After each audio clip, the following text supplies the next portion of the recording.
অনেক অসংখ্য গর্ব করে যে আমি এতবার হজ করেছি। আপনি যতবার হজ করতে গেছেন একবারের পরে ওই টাকাগুলো যদি আপনার প্রতিবেশী, আপনার আত্মীয়, কোন একটা বিধবা, কোন একটা গরিব এতিম মিসকিন কিংবা সমাজের যদি আপনি ওই টাকাগুলো কাজে লাগাতেন, ওই হজের চাইতো দ্বিগুণ সওয়াব আল্লাহ পাক আপনার আমলনামায় লিখে দিতেন। ঠিক কিনা বলেন? তুমি যেই হজ করতে এসে খাবার খাচ্ছ, তুমি যে টাকা ব্যয় করেছো একটাও হালাল টাকা না। তুমি যতই লাব্বাইক বলো, আমি আল্লাহ তোমার উপস্থিতি কবুল করব না। জোরে বলেন সুবহানাল্লাহ।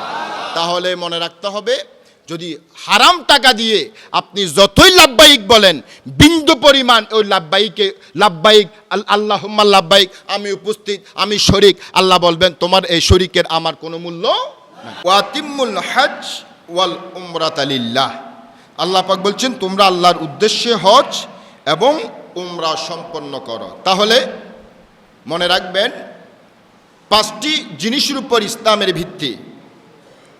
শাহাদাতু আল্লা ইলাহা ইল্লাল্লাহ ওয়া আন্না মুহাম্মাদার রাসূলুল্লাহ, 1। তাহলে প্রথম হচ্ছে সাক্ষী দেওয়া, ঈমান। তারপরে কালেমা, কালেমা মানে ঈমান, কালেমা, নামাজ, রোজা, হজ, যাকাত। তাহলে 5টি বুনিয়াদ, 5টি ভিত্তির উপরে ইসলাম প্রতিষ্ঠিত, সুপ্রতিষ্ঠিত। তার মধ্যে 5টি জিনিসের একটি হচ্ছে পবিত্র হজ। বলি সুবহানাল্লাহ। তাহলে হজ এটা আমাদের একটা ইসলামের ভিত্তি। 5টি মূল ভিত্তি। ঈমান যেরকম একটা ভিত্তি, যেরকম একটা বিল্ডিং তৈরি করতে কতগুলো পিলার দরকার হয়, প্রত্যেকটা পিলারে কিন্তু কাজে আসে। তো সুতরাং ইসলাম হচ্ছে 5টি পিলারের উপর নির্মিত। ভিত্তিপ্রস্তর 5টা, কালেমা মানে ঈমান, নামাজ, রোজা, হজ, যাকাত। তাহলে এই হজ হচ্ছে একটি 5টি বুনিয়াদের একটি।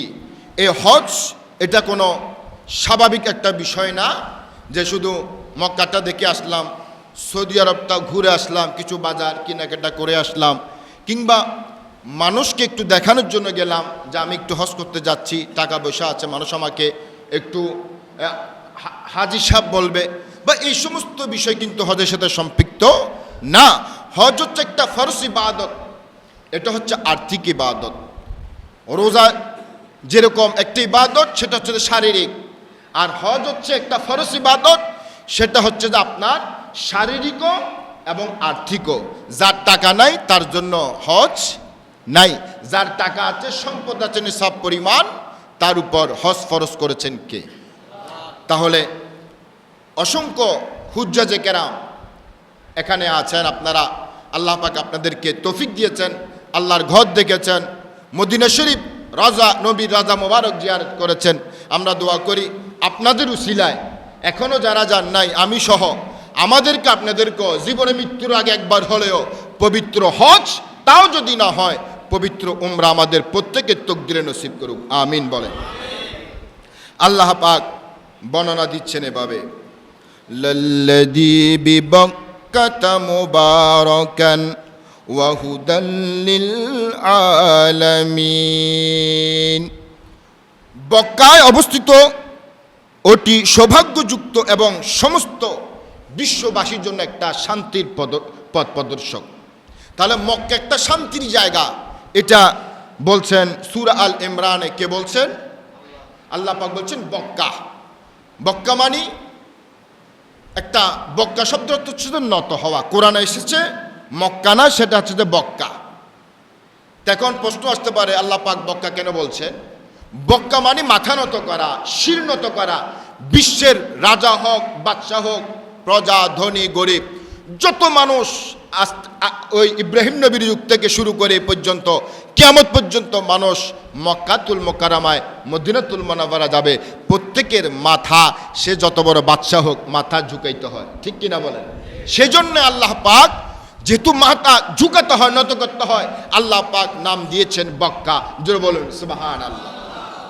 এর পরবর্তীতে হয়েছে মক্কা। মক্কা মানে ভিড়ের স্থান, জ্যাম, ভিড়। যেহেতু গোটা পৃথিবীর সমস্ত মানুষ একটি মাত্র দেশে ভিড় করে, সেটা নাম হচ্ছে সৌদি আরব, মক্কাতুল মুকাররমা এবং মদিনাতুল মুনাওয়ারা। সেজন্য এই মক্কা শরীফের নাম হয়েছে মক্কা। তাহলে আল্লাহ পাক বলছেন বক্কা মানে শির নত করার স্থান। যত পাপ যত গুনাহ মানুষের সংগঠিত হয়, ওই সমস্ত কেউ যদি চায় যে একটা বিরাট একটা সুযোগ আছে, হজ করলে সমস্ত গুনাহ কি আছে মাপ আছে, হজরে আসওয়াদ কালো পাথরে চুম্বন করলে সমস্ত গুনাহ কি হয়ে যায়, কবিরা সগীরা সমস্ত গুনাহ মাফ হয়ে যায়। সেজন্যে হজের উদ্দেশ্য হচ্ছে একমাত্র আল্লাহর সন্তুষ্টি, নিজের গুনাহ মোচন করা। এখন তো আমরা হজটা যিনি আদম যিনি ইব্রাহিম খলিলুল্লাহ উপাধি পেয়েছেন, তিনি ওই পাথরে বসে পবিত্র মক্কার হজের সর্বপ্রথম ঘোষণা দিয়েছেন, জোরে বলি সুবহানাল্লাহ। এবং ঘর নির্মাণ করার সময় এখন তো লিফট ক্যারেং 3 তলা 4 তলা করতে ক্যারেং লাগে, অনেক কিছু প্রয়োজন হয় আধুনিক প্রযুক্তি। তখন একটি যে পাথর মকামে ইব্রাহিম, সে পাথরে যখন দাঁড়াতেন সে পাথর আল্লাহর হুকুমে ওইটা একটা লিফট হিসেবে ক্যারেং হিসেবে ইব্রাহিম নবীর জন্য কাজ করতো, যে বলি সুবহানাল্লাহ। সে নিদর্শন এখনও আছে। যারা তাওয়াফ করবে তাওয়াফের পর 2 রাকাত এ মকাম ইব্রাহিম সেই পাথরখানার সামনে কি করতে হয়, 2 রাকাত নামাজ পড়তে হয়। সেটা হচ্ছে যারা হজ করে তাদের জন্য ওয়াজিব। আল্লাহ পাক আমাদেরকে জীবনে একবার হলেও হজ্জে বাইতুল্লাহ জিয়ারতের মধ্যে নসিব করুক, আমিন। মারহাবা ইয়া মারহাবা ইয়া মারহাবা ওয়ামান দাখালাহু কানা আমিনান। যারা পবিত্র মক্কা হেরাম শরীফে অবস্থান করবে এরা নিরাপদ। সেখানে মারামারি, কোনো মানুষের বাবাকে যদি কেউ হত্যা করে, সে যদি হেরাম শরীফে ঢুকে যায়, আল্লাহর পক্ষ থেকে বলা হয়েছে তাকে আঘাত করা যাবে যতক্ষণ সেখানে একটা গাছপালাও ছিঁড়া নিষেধ। এই হেরাম শরীফ মক্কা শরীফের হেরাম শরীফের যে স্থান চতুর্দিকে, ওই জায়গায় পৃথিবীর যত পাপিষ্ঠ লোক প্রবেশ করুক, আল্লাহর পক্ষ থেকে কি নিষেধ আছে, তাকে মারা হত্যা করা নিষেধ আছে। সুতরাং সেটা হচ্ছে যে কানা মেনান, নিরাপদ স্থান। ওয়ালিল্লাহি আলাল নাসি হিজ্জুল বাইত।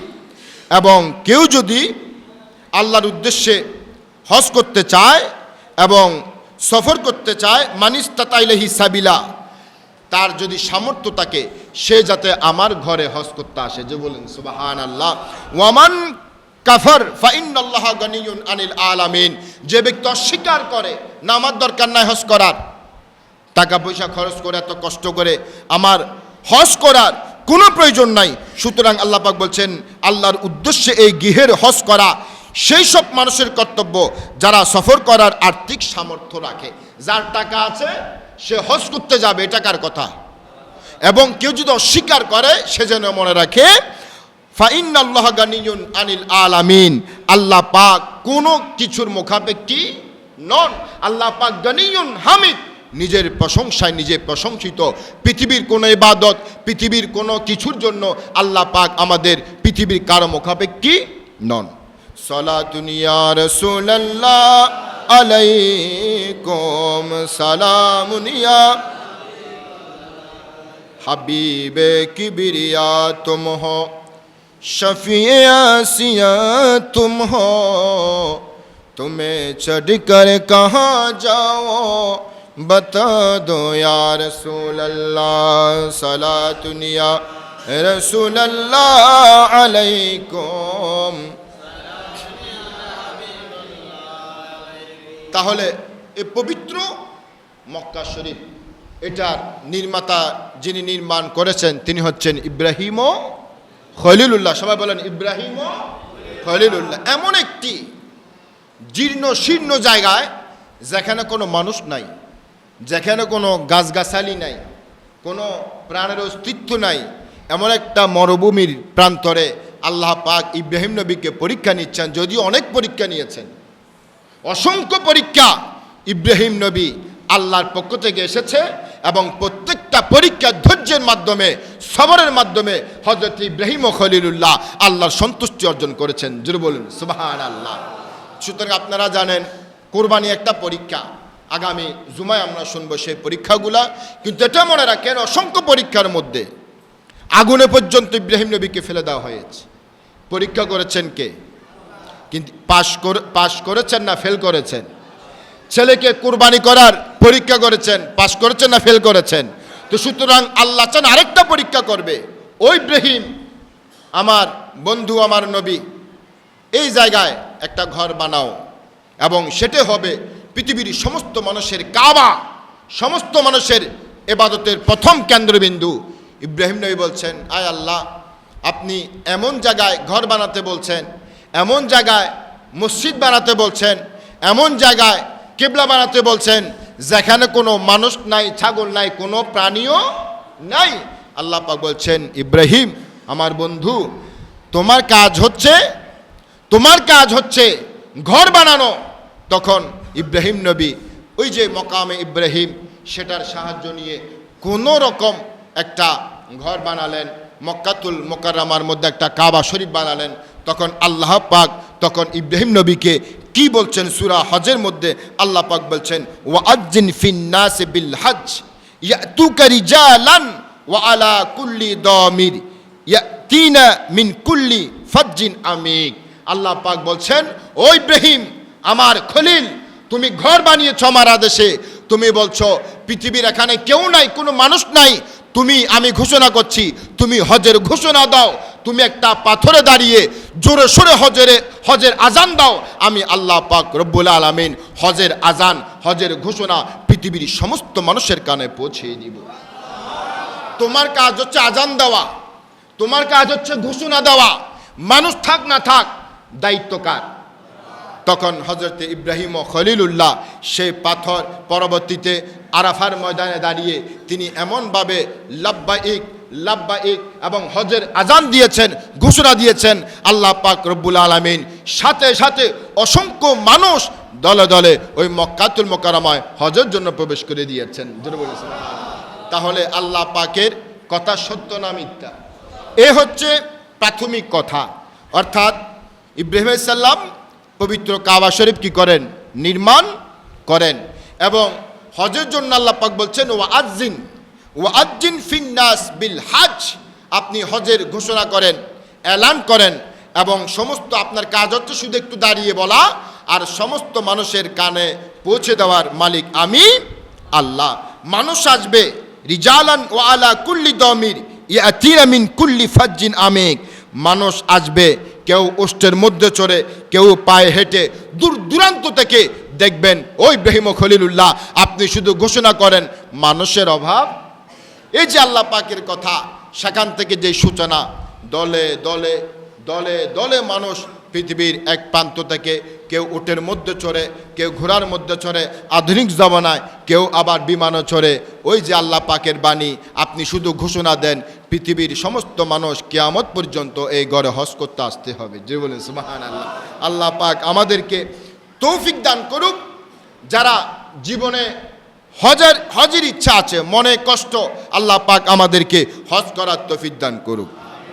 হাজিগণ বলতো এখন মদিনা লেগেছে কেমন, মদিনা লেগেছে কেমন, যেথায় মোদের নূরি নবী, যেথায় মোদের প্রিয় নবী করেছেন শয়ন, মদিনা লেগেছে কেমন। একটু মহব্বত বলেন, মদিনা লেগেছে কেমন। হাজিগণ বলতো এখন মদিনা লেগেছে, কত কাল কেঁদেছে এই মন, করতো ছটপট যখন তখন, কত কাল কেঁদেছে এই মন, করতো ছটপট যখন তখন। আজি সেই স্বপ্ন তোমার, আজি সেই স্বপ্ন তোমার, দেখো না হয়েছে পূরণ, দেখো না হয়েছে পূরণ। যেথায় মোদের নূরি নবী, যেথায় মোদের প্রিয় নবী করেছেন শয়ন মদিনা লেগেছে কেমন মদিনা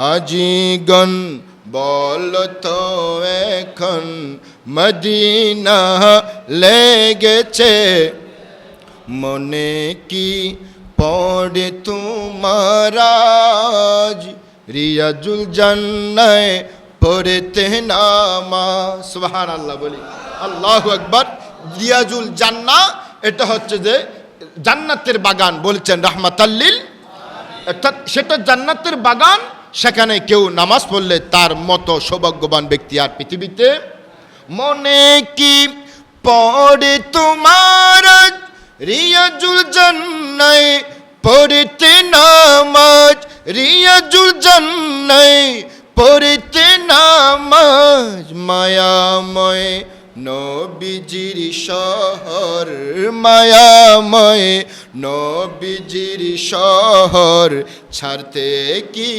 চাইছিল এই মন যেথায় মোদের প্রিয় নবী করেছেন শয়ন মদিনা মদিনা লেগেছে মারহাবায়া মারহাবায়া মারহাবা রহমতাল লিল আলামিন জলওয়াগার হো ইয়া ইমামুল মুরসালিন জলওয়াগার হো রহমতাল লিল আলামিন মারহাবায়া মারহাবায়া মারহাবা রহমতাল লিল আলামিন সম্মানিত হাজিরিন তাহলে অল্প কথা আপনারা শুনলেন যে হজ একটা ফরজ ইবাদত এবং এটা কার উপর যারা সামর্থ্যবান আছে যাদের তৌফিক আছে এদের উপর আল্লাহ পাক কি করেছেন হজকে ফরজ করেছেন তবে মনে রাখতে হবে যে অসংখ্য মানুষ অনেকবার যায় এতবার হজ করার মধ্যে কোনো ফায়দা নাই আপনি যদি খাস নিয়তে সঠিক নিয়তে আপনার হকের টাকায় হকের পরিশ্রমে যদি আপনি একবারও যান কষ্ট করে সেখানে যদি কিছু খেতেও না পারেন অন্তত ফরজ ওয়াজিব জিনিসগুলো যদি আদায় করেন তাহলে আল্লাহ আপনার ওই হজটাকে কি করে নেবেন কবুল করে নেবেন এবং যে একটা ফরজটা আদায় হয়ে যাবে আপনার জীবনের গুণাগুলো আল্লাহ পাক কি করে দিবেন মাফ করে দিবেন কিন্তু আপনি যদি 10 বার যান 20 বার যান অনেকে অনেক অসংখ্য গর্ব করে যে আমি এতবার হজ করেছি আপনি যতবার হজ করতে গেছেন একবারের পরে ওই টাকাগুলো যদি আপনার প্রতিবেশী আপনার আত্মীয় কোন একটা বিধবা কোন একটা গরিব এতিম মিসকিন কিংবা সমাজের যদি আপনি ওই টাকাগুলো কাজে লাগাতেন ওই হজের চাইতো দ্বিগুণ সওয়াব আল্লাহ পাক আপনার আমলনামায় লিখে দিতেন ঠিক কিনা বলেন এটা হচ্ছে ইসলামের দাবি 10 বার 7 বার 3 বার হজ করার দরকার নাই একবার যাবেন উদ্দেশ্য করবেন আল্লাহর কাছে ফরিয়াদ করবেন শুধু একবার এনাফ একবার কিন্তু এরপরে যতবার আল্লাহ পাক তৌফিক দেয় ওই টাকাগুলো যদি দিয়ে একটা গরিব মানুষকে বিবাহ দেন একটা বিধবা মহিলাকে যদি পাশে দাঁড়ান একটা সেলাই মেশিন কিনে দেন কিংবা এতিম কোনো বাচ্চাকে যদি একটা কর্মসংস্থান সৃষ্টি করে দেন ব্যবসা ধরিয়ে দেন তাহলে ইসলাম বলছে শরিয়া বলছে ওই কবুল হজের চাইতো সওয়াব আল্লাহ পাক আপনার আমলনামায় লিখে দিবেন আবার যদি একবার হোক যতবার হোক আপনি যদি কষ্টের টাকা না যান হকের টাকা না যান পরিশ্রমের টাকা দিয়ে না যান আপনি সেখানে গিয়ে যতই বলেন আল্লাহুম্মা লাব্বাইক লা শারীকা লাকা লাব্বাইক ইন্নাল হামদা ওয়া নি'মাতা যত কিছু বলেন আপনি বলবেন লাব্বাইক আপনি বলবেন আয় আল্লাহ পাক লা শারীকা লাকা লাব্বাইক আল্লাহ বলবেন ওয়ালা সাআদাইক আপনি বলবেন আমি উপস্থিত আমি হাজির আল্লাহ বলবেন তুমি হাজির ঠিক কিন্তু তোমার হজ আমি কবুল করি নাই আয় আল্লাহ কেন আমি তো অনেক কষ্ট করে এসেছি কত সুন্দর নতুন পোশাক পরেছি বিমানে করে এসেছি আল্লাহ বলবেন তুমি যে বিমানের টিকিট কেটেছো সেই টিকিটের টাকা হচ্ছে যে হারামের টাকা ঠিক কিনা বলেন তুমি যে এহরামের কাপড় পরিধান করেছো বাংলাদেশ থেকে আসার কিংবা যে কোনো প্রান্ত থেকে তুমি যখন ইহরাম বেঁধেছ, যেই সাদা পোশাক এক পোশাক পরেছ, সেটা কিন্তু হালালের টাকা না, ব্যবসার টাকা না, চাকরির টাকা না, হারামের টাকা। সুতরাং তুমি যে বিমানে করে এসেছো, সেই বিমানের টিকিটটাও তুমি হারাম টাকা দিয়ে কিনেছো, ঠিক কিনা বলেন? এভাবে মাইক চলতেছে, এভাবে মানুষ বলবে যারা হারামের টাকা দিয়ে হজে যায়, লাব্বাইক আরাফার ময়দানে, মক্কাতুল মুকাররমায় দাঁড়িয়ে বলবে আরাফার ময়দানে আল্লাহুম্মা লাব্বাইক। আল্লাহ বলবেন তোমার ইবাদত, তোমার উপস্থিতি আমি কবুল করি নাই। তার কারণ হচ্ছে তুমি যেই সাফা মারওয়া সাই করছো, তুমি যেই হজ করতে এসে খাবার খাচ্ছ, তুমি যেই টাকা ব্যয় করেছো, একটাও হালাল টাকা না। তুমি যতই লাব্বাইক বলো, আমি আল্লাহ তোমার উপস্থিতি কবুল করব না। জোরে বলুন সুবহানাল্লাহ। তাহলে মনে রাখতে হবে, যদি হারাম টাকা দিয়ে আপনি যতই লাব্বাইক বলেন, বিন্দু পরিমাণ ওই লাব্বাইক আল্লাহুম্মা লাব্বাইক, আমি উপস্থিত, আমি শরিক, আল্লাহ বলবেন তোমার এই শরিকের আমার কোনো মূল্য নাই। তাহলে এটাই জিনিস মনে রাখেন, নিয়ত করেন যে যারা কিংবা আগে গেছেন এরও তওবা করেন, যা আল্লাহ পাক আবারও তৌফিক দেন সৎ পথে হালাল পথের ইনকাম দিয়ে, টাকা দিয়ে আল্লাহ আপনার পবিত্র মক্কা এবং আপনার নবীর, দুজাহানের বাদশা নবীর জিয়ারত করব, অন্যের টাকা দিয়ে না, কারো হারামের টাকা দিয়ে না, কারো মেরে খাওয়া টাকা দিয়ে না, নিজের রক্তের ঘাম পরিশ্রমের টাকা দিয়ে আপনার মক্কা শরীফ, মদিনা শরীফ দেখে আসবো। জোরে বলুন সুবহানাল্লাহ। আল্লাহ পাক আমাদেরকে তৌফিক দান করুক, আমিন। এখন আর 5 মিনিট আপনাদের সামনে কয়েকটা জিনিস শেয়ার করি। এখন গরিব মানুষ হজ করার কোনো সামর্থ্য নাই জীবনে, কারণ অনেক মানুষ আছে দৈনিক খানাপিনা জোগাড় করতে কষ্ট হয়ে যায়, ঘর ভাড়া ব্যবস্থা করতে কষ্ট হয়ে যায়। এদের জন্য কতগুলা আমল আছে, যে আমলগুলা করলে মহান আল্লাহ পাক রব্বুল আলামিন ওই হজ করতে কেউ যদি যায়, কিন্তু কবুল হইছে নাকি হয় নাই আল্লাহ রসুল ছাড়া কেউ জানে। কিন্তু এমন আমল আছে গরিব মানুষের জন্য, অসহায় মানুষের জন্য, এরা যদি এই আমলগুলা করে, তাহলে আল্লাহ রসুল বলছেন হজ করতে গেলে তো সন্দেহ আছে কবুল হয় কি হয় না, কিন্তু আমি রসুল ওয়াদা দিচ্ছি সে আমলগুলা কেউ যদি করে, 1 নাম্বার, কেউ যদি মহব্বতের দৃষ্টিতে পিতামাতার দিকে তাকায়, ভালোবাসার দৃষ্টি তার সেবা শুশ্রূষা করে, রসুল পাক বলছেন হজ করতে গেছো কবুল হয় কিনা সন্দেহ আছে, আমি রসুল ওয়াদা দিচ্ছি, ঘোষণা দিচ্ছি, কেউ যদি সুন্দর ভালোবাসার দৃষ্টিতে, ইমানের দৃষ্টিতে, মহব্বতের দৃষ্টিতে, মা বাবার সেবা করে দৃষ্টিতে তাকায়, আল্লাহ রাব্বুল আলামিন একটি পূর্ণ কবুল হজের সওয়াব তার আমলনামায় লিখে দিবেন। এই যে হজ করতে যাওয়ার দরকার নাই, তৌফিক না থাকলে আফসোস করার দরকার নাই, অনেক আমল আছে না নাই? আল্লাহ পাক আমাদেরকে পিতামাতার সেবা করে কবুল হজের সওয়াব অর্জন করার তৌফিক দান করুন।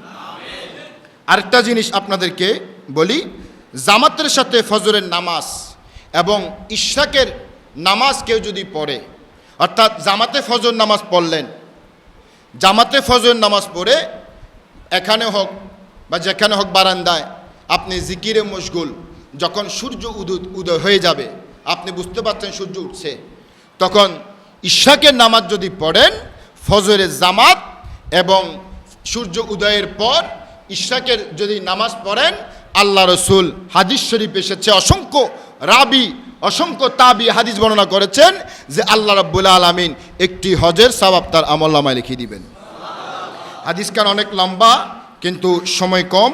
যে ব্যক্তি জামাতের সাথে ফজরের নামাজ আদায় করবে, মান সাল্লাল গদা ফি জামাআ সুম্মা ইয়াজকুরুল্লাহ হাত্তা তাতলু শামস, সূর্য উদয় হওয়া পর্যন্ত অপেক্ষা করবে এবং ইশাকের নামাজ পড়বে, আল্লাহ রাব্বুল আলামিন তার আমল নামায় একটি হজের সওয়াব লিখে দিবেন। অজু অবস্থায় ফরজ নামাজের জন্য মসজিদে যাওয়া, মান খরাজা মিন বাইতি, কেউ যদি ইলাস সালাহ, কেউ যদি নামাজের জন্য, যে ব্যক্তি পবিত্রতা অর্জন করে ফরজ নামাজ আদায়ের জন্য ঘর থেকে বের হয়, তার সওয়াব ইহরাম বাদা হাজিরা ইহরাম বাদলে যে সওয়াব হয়, আল্লাহ পাক বলছেন তার আমলনামায় ও ইহরাম বাদার সওয়াব লিখে দেওয়া হবে। তাহলে দেখেন, এই যে ছোটো ছোটো যদি আমল করি, ফজরের নামাজটা যদি জামাতে পড়ি এবং যদি ইশরাকের নামাজটা পড়ি, তাহলে একটা হজের সওয়াব আমাদেরকে দান করবে কে? পবিত্র হয়ে যদি ফরজ নামাজের জন্য বের হই, পবিত্র অবস্থায়, ওই যে ইহরাম বেঁধে যখন হজ করতে যায়, হজ করার আগে ইহরাম বাঁধতে হয় না? ইহরামের সাদা একটা পোশাক পরে না, এই পোশাক পরলে যে সওয়াব, রসুল পাক বলছেন কেউ যদি পবিত্র হয়ে পুরান হোক নতুন হোক সুন্দর একটা পোশাক লিবাসুত তাকওয়া সুন্দর একটি কলপ নিয়ে যদি মসজিদে ফরজ নামাজের জন্য গমন করে, ওই যে হজ করতে ইরাম বেদে যে কোনো প্রান্ত থেকে মক্কাতুল মুকাররমা ছুটে যায়, একই সওয়াব আল্লাহ পাক তার আমলনামায় লিখিয়ে দিবেন। এশারের নামাজ জামাতে আদায় করা উমরার সওয়াব, সুবহানাল্লাহ বলে। এশারের নামাজ সময় কম, আমি আরবি বলছি না, অন্য সময় বলবো। রসুল পাক বলছেন হাদিস কানা ইবনে মাজা শরীফ এসেছে, 6টি বিশুদ্ধ হাদিস গ্রন্থের একটি হাদিসগণ, কেউ যদি ইশারের জামাতে আদায় করে ইশারের নামাজ, আল্লাহ রসুল বলছেন তার আমল নামায় আল্লাহ পাক একটি কবুলকৃত উমরার সওয়াব আল্লাহ পাক তার আমল নামায় লিখিয়ে দিবেন। তাহলে ইশারের নামাজ যদি কেউ পড়ে জামাত সহকারে, তার আমল নামা একটি উমরার সওয়াব পাওয়া যায়। কেউ যদি ফজরের নামাজ জামাতে পড়ে এবং এরপর ইশাকের নামাজ পড়ে, প্রতিদিন না পড়ক, যেহেতু নফল নামাজ, অন্তত সপ্তাহে একবার যদি ইশাকের নামাজটা আদায় করে কিংবা মাসে একবারও, আল্লাহ পাক তার আমল নামা একটি কবুল হজের সওয়াব লিখে দিবেন, সুবহানাল্লাহ। আবার কেউ যদি পিতামাতার ভালোবাসার দৃষ্টিতে তাকায়, একটি কবুল হজের সওয়াব আল্লাহ পাক তার আমল নামায় লিখে দিবেন, সুবহানাল্লাহ।